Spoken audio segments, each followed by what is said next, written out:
C'est une révolution pour les petits chanteurs à la Croix de Bois. Ils seront désormais rémunérés. Un accord a été trouvé après un bras de fer, vous le savez, avec l'administration.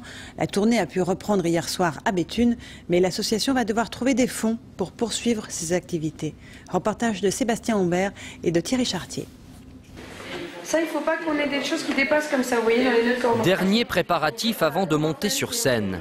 Les petits chanteurs à la Croix de Bois entament leur nouvelle tournée.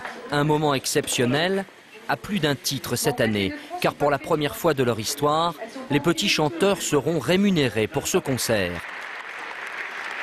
Un salaire équivalent à 80% du SMIC, un salaire payé à l'heure chantée.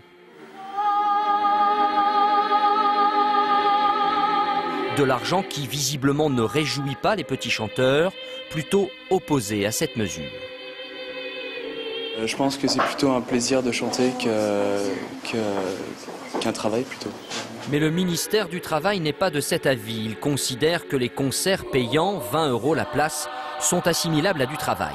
L'association à but non lucratif a désormais besoin de 80 000 € par an pour verser ses salaires, de l'argent que la Manécanterie espère récupérer grâce aux dons.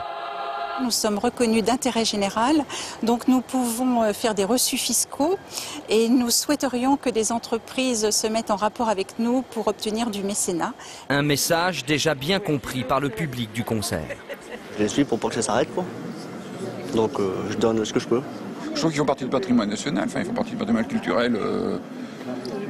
C'est vrai qu'on n'imagine pas qu'ils puissent disparaître comme ça. Donc. Les salaires seront versés sur un compte bloqué jusqu'aux 18 ans du petit chanteur. Reste que le message de paix délivré par ses enfants, lui, n'a pas de prix.